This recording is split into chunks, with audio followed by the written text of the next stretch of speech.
Le concept de dictée vise à outiller les personnes autour de leurs acquis grammaticaux et orthographiques. Et nous avons choisi justement des auteurs avec lesquels nous collaborons, Ange Djouki, qui a à son actif 6 recueils de contes. Le deuxième concours de dictée va mettre en scène Alice Tagneto Onana, puis ce sera bien entendu, on terminera par le mien, on doit Kalara en tant qu'auteur.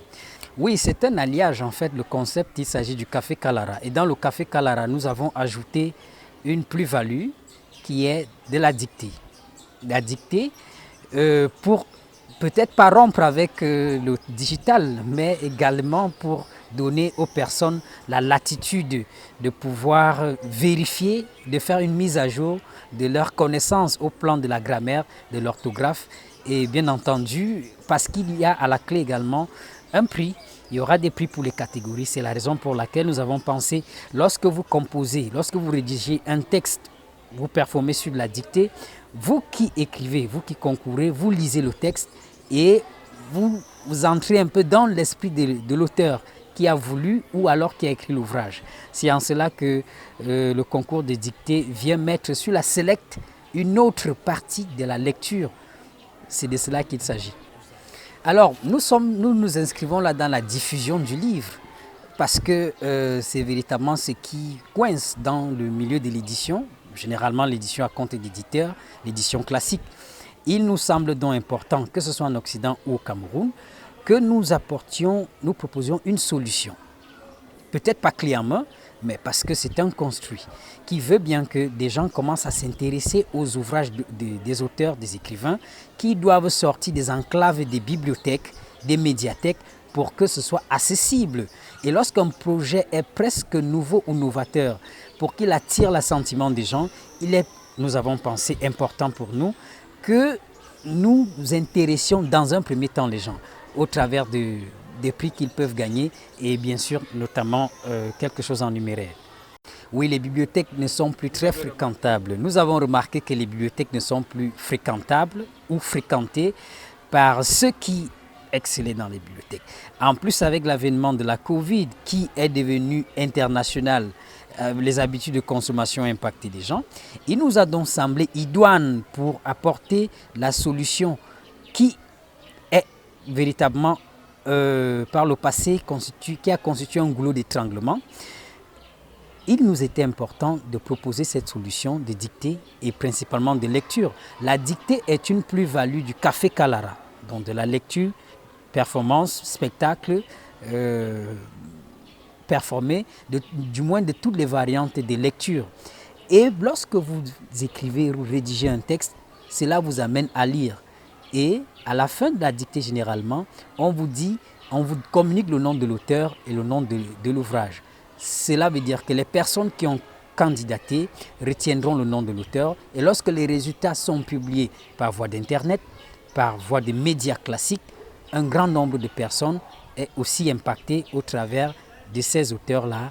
Et même ceux qui ont concouru vont en parler à leurs proches, ce qui inéluctablement va créer une fanbase et par conséquent nous atteindrons notre objectif. C'est chaque auteur qui propose son texte. L'incubateur du Café Kalara LS.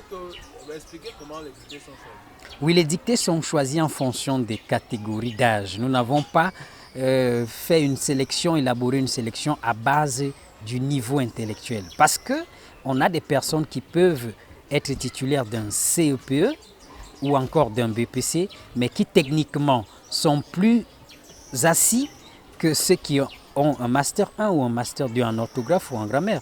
Donc, les catégories vont de 9 à 15 ans, de 16 à 25 ans. En fait, je veux que vous me dites que c'est les auteurs qui proposent les dictées. Ce sont les auteurs qui proposent. Ce sont les auteurs qui proposent les textes des dictées. C'est suivant les catégories. Ce sont les auteurs qui proposent les textes des dictées en fonction des catégories d'âge, de 9 à 77 ans. Ce choix participe justement à... Le choix des livres, des lieux. Voilà. Oui, oui. sortir. D'accord. Le choix des lieux, effectivement, c'est dans une politique de délocalisation. On a expliqué tout à l'heure qu'il faut sortir le livre des enclaves classiques qui sont la bibliothèque, les librairies et dans une certaine mesure des amphis. Donc nous amenons le livre vers des lieux où, a priori, on ne l'attend pas. Des espaces culturels, plein air, par exemple l'école Soula, des lieux d'expression culturelle, certes, mais où, par exemple, la musique est de plus en plus mise en exergue, comme la Case des Arts, et d'autres lieux comme Akanga Art et autres que nous allons exploiter les jours à venir. La musique a toujours sa place parce qu'il y a une catégorie de personnes qui lisent et qui ont inculqué la culture du livre papier physique à leurs enfants, à leur progéniture. Bien que la fréquentation en bibliothèque et dans les médiathèques ne soit plus soit assez réduite, on a quand même encore ce ratio de personnes qui affectionnent les livres physiques. Si ce n'était pas le cas, si le numérique était venu complètement tuer le livre physique, les éditeurs ne produiraient plus de livres. À la fin de cet entretien, je vais partir.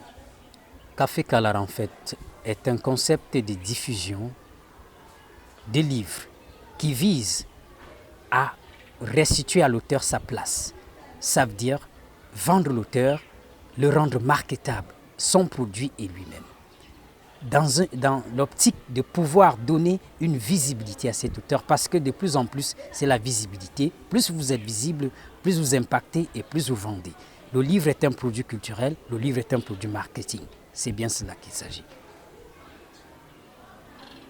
Vous êtes allé à moins de